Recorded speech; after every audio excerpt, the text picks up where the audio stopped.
L'ordre du jour appelle les explications de vote et le vote par scrutin public sur la proposition de loi visant à renforcer la responsabilité des maîtres d'ouvrage et des donneurs d'ordre dans le cadre de la sous-traitance et à lutter contre le dumping social et la concurrence déloyale. Nous en venons aux explications de vote sur la proposition de loi. La parole est à Monsieur Thierry Braillard. Monsieur le Président, Monsieur le Ministre, Madame la Présidente de la Commission européenne, mes chers collègues, les radicaux de gauche, européens engagés et défenseurs d'une Europe fédérale ne peuvent que saluer cette proposition de loi venant renforcer notre arsenal national législatif, poursuivant le but d'octroyer une meilleure protection aux travailleurs qui fait sens à la volonté du gouvernement et de cette majorité, s'engageant chaque jour avec détermination dans cette bataille pour l'emploi. D'ailleurs, je veux une nouvelle fois saluer l'accord obtenu en décembre 2013 par Michel Sapin en sécurisant les articles 9 et 12 du projet de directive qui a nourri et amplifié l'opportunité d'un tel texte. C'est la France qui prend l'initiative. C'est notre Parlement qui intervient en amont pour poser les règles claires afin de mieux protéger la situation des travailleurs détachés, de mettre fin à des situations de distorsion de concurrence où des prestataires s'aventureraient sur le terrain du coût du travail à très bas niveau. Car cette notion de dumping social nuit à l'emploi dans notre pays et aux conditions d'emploi et de rémunération, nuit à la confiance que les citoyens accordent à l'Union européenne et nuit à la libre circulation et à la libre concurrence. Car la libre circulation des travailleurs implique l'abolition de toutes les discriminations entre les travailleurs des États membres en ce qui concerne la rémunération, l'emploi et les autres conditions de travail. Et il ne s'agit pas en l'occurrence de nier le détachement des travailleurs, car si nous avons accueilli 230 000 travailleurs détachés en 2012, la France en a détaché 170 000 en Europe, et nous sommes le troisième pays en Europe.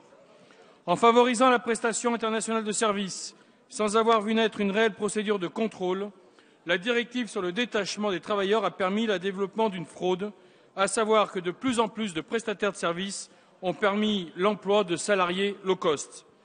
Nous avons été force de proposition durant ces débats.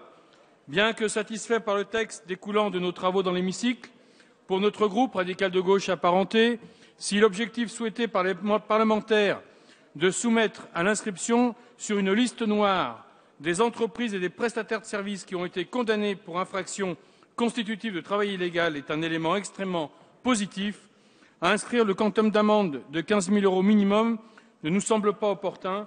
Nous aurions préféré laisser au juge la possibilité d'ordonner l'inscription sur cette liste de toute entreprise condamnée, et ce, quel que soit le montant de l'amende.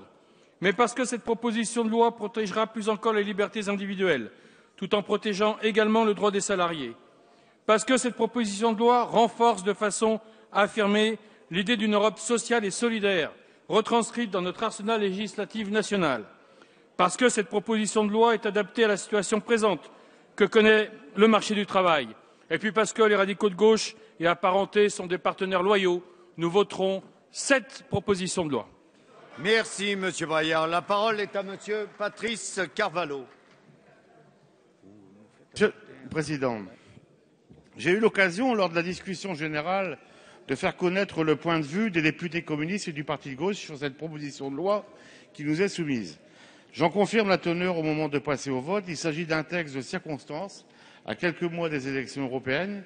Il prétend s'attaquer à l'une des productions les plus visibles et les plus dérangeantes de cette Europe libérale, des centaines de milliers de salariés low cost, détachés, soumis à une exploitation éhontée.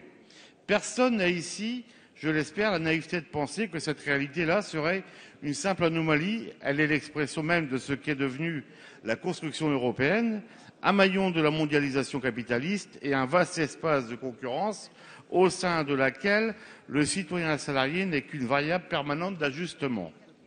Le point de départ de cette monstrueuse dérive se trouve sans doute dans le l'acte unique européen de 1986 avec la création du grand marché unique.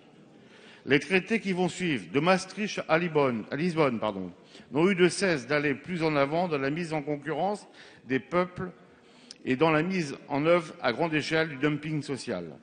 Un thème idéologique a envahi l'Europe et en France le débat politique national.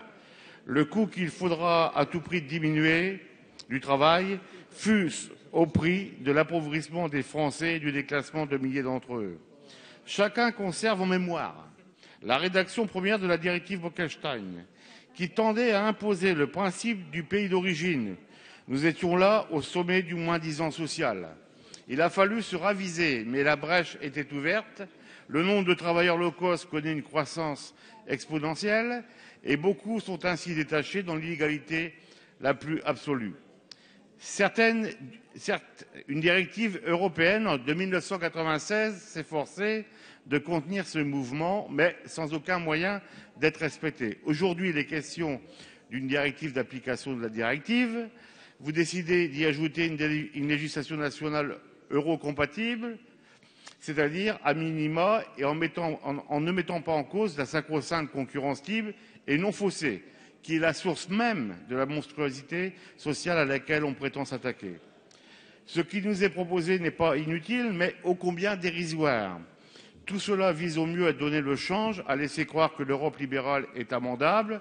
Ce que mettent en lumière les travailleurs détachés, c'est l'urgence d'une ambition européenne fondée sur la souveraineté des nations, sur les droits des salariés, sur un espace de coopération véritable, débarrassé d'un libéralisme destructeur. Pour toutes ces raisons, nous nous abstiendrons sur ce texte. Merci, Monsieur Cavallo. La parole est à Monsieur Richard Ferrand.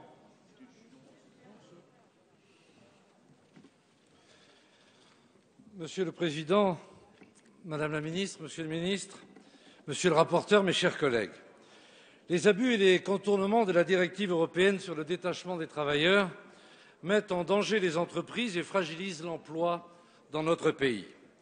Les premières sont victimes de stratagèmes qui faussent toutes les règles de la concurrence, tandis que les salariés voient le prix de leur travail mis aux enchères avec le coût dérisoire de l'exploitation des travailleurs les plus humbles d'Europe. Le dévoiement de la directive de 1996 permet à des trafiquants de main-d'œuvre, parfois organisés en bandes mafieuses, de prospérer en nuisant à tous. Cette situation porte de surcroît atteinte à nos comptes sociaux, privés des recettes liées à la création de richesses et plombés par les besoins de solidarité que génèrent ces pratiques sauvages. Enfin, la prolifération d'agissements aussi scandaleux qu'impunis finit par nourrir une forme d'eurodétestation, puisqu'aux yeux de nombre de nos concitoyens, l'Europe permettrait tous les trafics, toutes les exploitations et faciliterait même la liquidation des droits sociaux. Bref, il était urgent d'agir dans la clarté, dans la fermeté, pour protéger les salariés victimes de ces abus et de ces trafics, pour protéger notre modèle social. Urgent d'agir aussi pour éviter que la fameuse libre concurrence non faussée ne soit précisément faussée par la seule variable d'ajustement que représenteraient les coûts de main-d'œuvre. Saluons l'excellent travail de nos collègues Savary, Guittet et Piron, à l'origine d'une résolution européenne adoptée en juillet dernier. Elle préconisait déjà les mesures à prendre, tant au plan européen qu'au plan national, pour endiguer un phénomène qui concerne vraisemblablement près de 300 000 travailleurs en France et qui frappe dans de nombreux domaines d'activité, le BTP, les transports routiers ou encore le monde agricole et agroalimentaire. Saluons aussi la victoire du ministre Sapin qui, le 9 décembre, a obtenu que le projet de directive d'exécution soit renforcé, premier pas vers une Europe enfin sociale. Sans attendre, la proposition de loi soumise à notre vote crée un arsenal dissuasif et répressif de nature à décourager les trafiquants de poursuivre leurs méfaits. Par l'instauration de la solidarité juridique entre le maître d'ouvrage donneur d'ordre et ses sous-traitants, par l'obligation conjointe de vérification de la déclaration obligatoire de détachement, par l'obligation d'avoir souscrit une assurance décennale, non pas seulement lorsque l'on conquiert un marché, lorsqu'on l'obtient, mais dès qu'on le brigue, en créant une liste noire des tricheurs condamnés, en élargissant à toutes les obligations du Code du travail la vigilance solidaire des entreprises bénéficiaires de prestations, en renforçant les sanctions encourues par notamment la possibilité donnée au juge d'exclure l'entreprise tricheuse de toute aide publique pendant 5 ans, Monsieur le Président, mes chers collègues, c'est tout cela, lutter concrètement contre le dumping social, c'est tout cela, sauvegarder nos entreprises. Et quand la concurrence à tout prix opprime et détruit, c'est bien la loi de la République qui libère, qui régule et qui protège. Monsieur le Président, mes chers collègues, voilà un texte dont la prouesse est de rassembler dans son approbation salariés et patrons et tous les Européens sincères qui siègent sur tous les bancs. Mais, comme toujours, il en manquera peut-être à l'appel, si j'ai bien compris. À ma droite, il manquera peut-être ceux qui trouvent que la gauche est toujours trop laxiste en matière de délinquance, mais qui la trouvent définitivement trop dure lorsqu'il s'agit de combattre la délinquance économique la plus éhontée. À ma gauche manqueront sans doute les collègues et camarades qui estiment que l'impossibilité de changer instantanément le monde et l'Europe rend dérisoire et définitivement insuffisant de protéger tout de suite ceux qui en subissent les pires errements. Mes chers collègues, aimer l'Europe, vouloir l'Europe, c'est la rendre aimable et désirable au plus grand nombre. Or, les ravages humains et économiques du détachement abusif sont les produits de la course infinie au moins-disant social, au moins-disant fiscal. Ce sont les produits d'un monde sans règles. Aimer l'Europe, vouloir l'Europe, c'est lui donner des règles de vie communes que le seul marché ne crée jamais spontanément. Mes chers collègues, le groupe SRC votera bien sûr ce texte.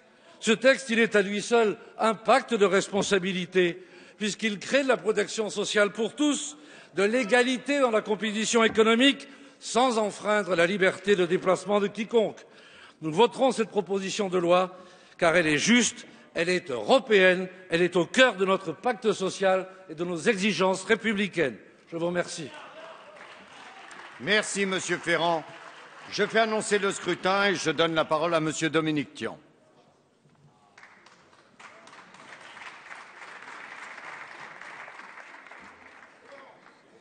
Monsieur le Président, Monsieur le Ministre, Madame la Ministre, Monsieur le rapporteur, mes chers collègues, votre proposition de loi a l'ambition de répondre aux dérives constatées en matière de détachement un petit peu partout en Europe. Le groupe UMP a abordé ce débat avec un a priori favorable et avait voté la proposition de résolution que vous aviez déposée avec nos collègues Michel Piron et Françoise Guittet. 7 mois plus tard, nous examinons votre texte qui anticipe une prochaine directive européenne qui fait toujours, il faut le noter, l'objet de négociations à Bruxelles. C'est donc un texte franco-français concernant une directive européenne à venir, ce qui peut paraître un petit peu étrange. En effet, la situation est loin d'être réglée puisque l'accord conclu en décembre dernier a tout de même laissé de côté tout le secteur de l'agroalimentaire, qui est pourtant l'un des principaux secteurs concernés par les abus liés au détachement. Ce texte est loin d'être parfait, le texte que vous le proposez est loin d'être parfait, et nous avons essayé, dans un esprit consensuel, de l'enrichir ensemble, notamment grâce à l'adoption d'amendements UMP, ce qui fut fait. Ainsi, le principe de responsabilité solidaire que vous appelez le cœur du réacteur a changé de nature. On parlera maintenant de la vigilance du donneur d'ordre, ce qui juridiquement est plus acceptable. Toutefois, notons qu'en séance, un amendement du gouvernement a élargi malheureusement le principe de la responsabilité solidaire du donneur d'ordre aux conditions d'hébergement indignes. Bon, attention que le donneur d'ordre ne soit pas considéré comme coresponsable s'il n'arrive pas à trouver lui-même des possibilités de relogement immédiat, ce qui n'est pas toujours évident. Autre mesure qui pose problème, la création d'une liste noire des entreprises indélicates. Ces entreprises, qui auront été condamnées au moins à 15 000 € d'amende, pourront être également condamnées à figurer sur une liste noire publiée sur le site du ministère du Travail. Nous nous félicitons que vous ayez enfin accepté de soumettre le décret d'application à la CNIL, ce qui était quand même la moindre des choses, comme nous le demandions avec insistance. Toutefois, le gouvernement a profité d'un amendement soi-disant rédactionnel pour faire passer d'1 an à 2 ans la durée maximale d'inscription sur la liste. Et notre groupe s'interroge sur l'objectif de cette mesure. C'est une peine dissuasive, d'accord, mais il nous semble aussi qu'il s'agit d'un effet pervers.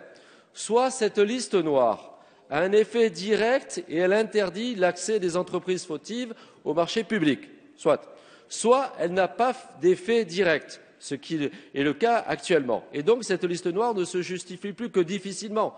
Tabler sur une publicité négative nous semble quelque peu hypocrite. Ces entreprises sont inscrites sur une liste, mais finalement ce n'a n'a aucune importance, sauf d'être montré du doigt, c'est pour ça que vous l'appelez sans doute liste noire, et faire l'objet d'une très mauvaise publicité à ces entreprises. Cela pose évidemment un problème de libre concurrence pour ces entreprises, et ça leur interdit de fait de nombreux marchés, ça les condamne, à notre avis, de toute façon à mort, et même si leurs dirigeants changent, ce qui peut paraître quand même assez étonnant, et c'est aussi des emplois qui vont être supprimés. Cette liste noire, pour nous, pose problème.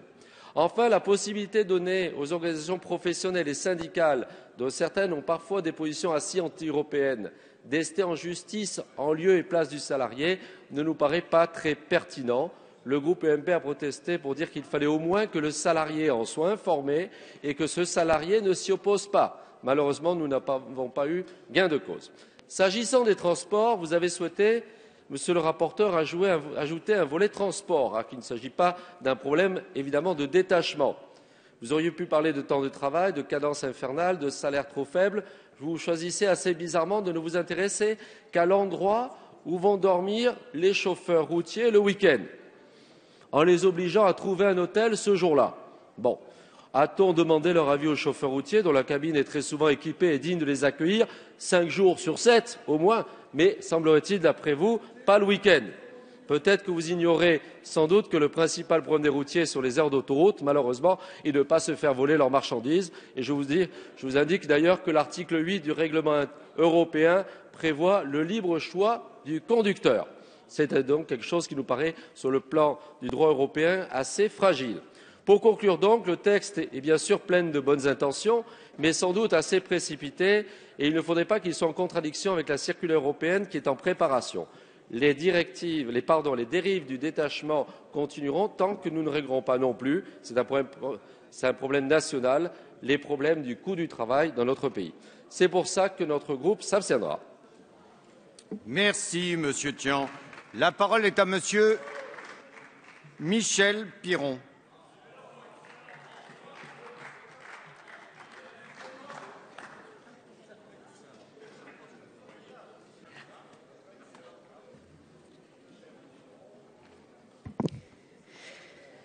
Monsieur le Président, Madame, Messieurs les ministres, mes chers collègues, avec le groupe UDI, vous le savez, nous défendons une Europe fédérale plus forte, économique certes, mais aussi et tout autant une Europe sociale où la solidarité doit constituer le ciment commun des peuples. Notre Union dispose d'une force de travail de 250 millions de personnes, d'une population de plus de 500 millions d'habitants. Mais avec un taux de chômage de 11%, une augmentation de la pauvreté incontestable et un creusement notable de certaines inégalités. L'Europe ainsi se voit trop souvent accusée de tous les maux. Or, le travail détaché n'échappe pas à cette règle. La figure du travailleur détaché semble même avoir pris dans les esprits le relais du plombier polonais pour devenir ce que Gilles Savary a qualifié de nouvel épouvantail de l'europhobie. Celui qui concentre toutes les peurs, celui que l'on rendrait responsable des difficultés que connaît aujourd'hui l'Europe. Mes chers collègues, prenons garde à ne pas instrumentaliser les problématiques relatives au détachement, à ne pas remettre en cause le principe de la liberté de circulation garanti par le traité de Rome et qui constitue l'un des fondements de l'Union européenne. Ce n'est donc pas le principe même de la mobilité, mais bien ses modalités qui doivent être revues, car la mobilité est avant tout une chance pour l'Europe et pour la France. Donner la possibilité à nos jeunes d'étudier à l'étranger, permettre à des entreprises de détacher leurs cadres et leurs spécialistes en Europe, cela constitue un atout pour notre économie.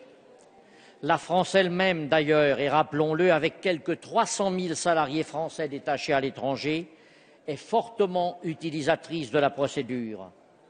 Elle est le 3e pays détachant des travailleurs derrière la Pologne et l'Allemagne. Soyons clairs, la directive détachement n'est pas responsable du développement du travail illégal sur le territoire de l'Union européenne. Nous voyons bien que la recherche effrénée, sans limite d'optimisation sociale, n'a pas attendu cette directive pour prospérer.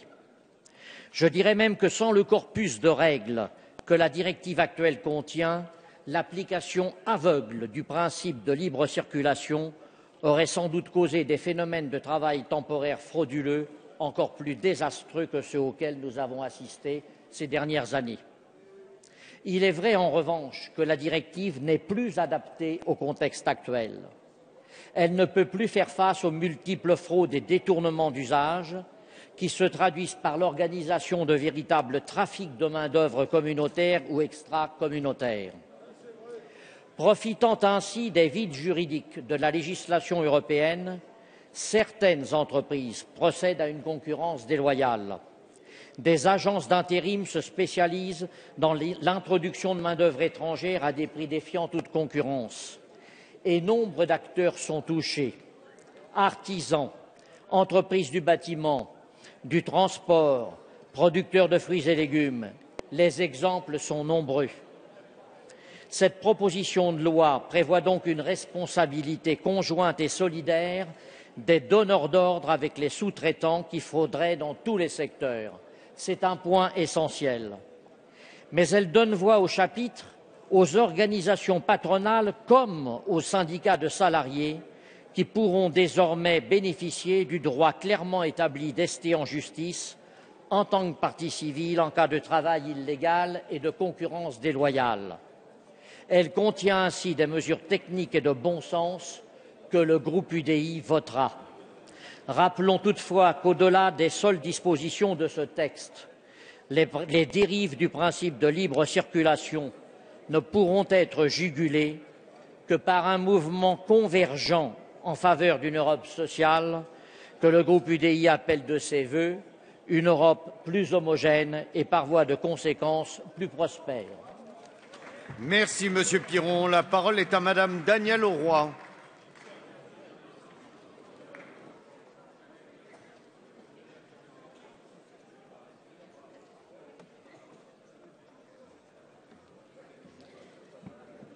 Merci Monsieur le Président, Madame la Ministre, Monsieur le Ministre, Madame la Présidente, Madame la rapporteure, Messieurs les rapporteurs, mes chers collègues.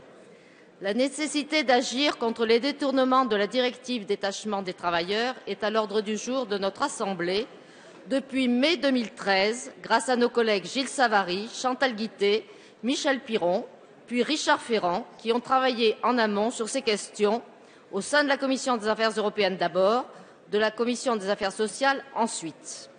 Je voudrais les remercier des efforts qui ont abouti à la proposition de loi qui nous est soumise aujourd'hui, encore améliorée après les débats fructueux de la séance. Nous avons tous, chers collègues, une multitude d'exemples dans nos circonscriptions de dumping social et de concurrence déloyale à l'égard des entreprises qui respectent le droit des travailleurs et assurent des conditions correctes de rémunération, d'hébergement, de temps de repos.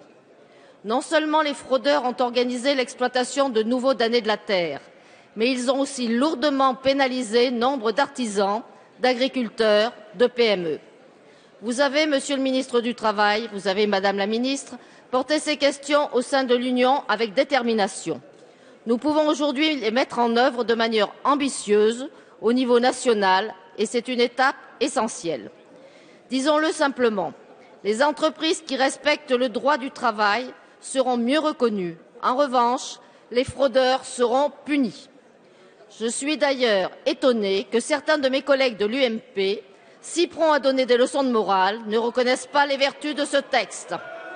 Car cette proposition comporte plusieurs avancées, vous l'avez déjà souligné, chers collègues. Je me contenterai de rappeler les plus importantes. S'il vous plaît. D'abord, le principe de responsabilité solidaire permettra de poursuivre un donneur d'ordre pour des fraudes au détachement d'un des sous-traitants, et ce, quel que soit son secteur d'activité. Ensuite, un syndicat ou une association pourront aller en justice, mesure utile lorsque les salariés n'osent pas ou n'ont pas les moyens de s'organiser. Puis la liste des entreprises fraudeuses sera rendue publique. Enfin, une vigilance particulière sera portée sur les conditions de travail dans le transport routier, un secteur parmi les plus touchés. La France se dote ainsi d'outils efficaces pour protéger le droit du travail et lutter contre le dumping social. J'espère qu'elle sera pilote aussi pour élargir géographiquement ce principe de responsabilité. Je rappelle en effet que le groupe écologiste, comme le groupe socialiste, rejoint désormais par nos collègues radicaux et GDR, souhaite étendre l'obligation de vigilance des maisons mères vis-à-vis de leurs filiales et sous-traitants au-delà des frontières de l'Europe. À quelques semaines de l'anniversaire de la tragédie du Rana Plaza au Bangladesh, nous avons le devoir de faire appliquer ces principes inscrits dans le droit international. L'esclavage moderne est intolérable, quelle que soit la nationalité des travailleurs concernés, que l'on soit bangladeshi, roumain, portugais, polonais ou français. On a droit à un revenu qui permette de vivre en toute dignité. La proposition de loi qui nous occupe aujourd'hui marque donc une étape importante. Il ne sera plus possible de faire du droit du travail et des conditions de sécurité comme sur le chantier de l'EPR à Flamanville. Il ne sera plus possible de payer des ouvriers 2,86 € de l'heure tout en leur retirant 80 € pour les loger dans des algécos comme au Carré-Jaude à Clermont-Ferrand. Cette fois, cela montre notre solidarité, cela montre que l'Union peut avancer, qu'elle peut prendre enfin un tournant social. Car en mettant en œuvre des moyens robustes de lutte contre la fraude, il nous faut aussi garder en perspective la nécessité de réduire les écarts de revenus que l'on constate aujourd'hui en Europe. Quelle sera l'Union de demain? Un amalgame de bastions repliés sur eux-mêmes, un conglomérat libéral, une union de pays solidaires, une union qui dépasse les égoïsmes nationaux, une union autant sociale qu'économique. Nous, écologistes, disons oui à une telle Europe, oui à l'impératif de justice sociale, pour ne plus être inféodés aux diktats de l'austérité, une Europe à même de faire face aux défis de la transition énergétique, créatrice d'emplois et de bien vivre.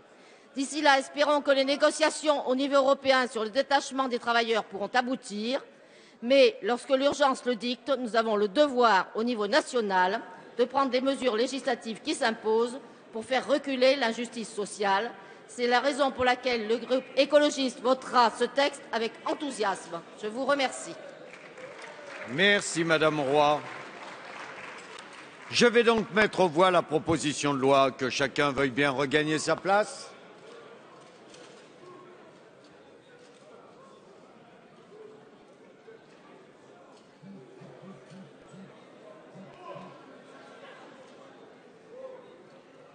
Le scrutin est ouvert. Le scrutin est clos. Voici le résultat du scrutin.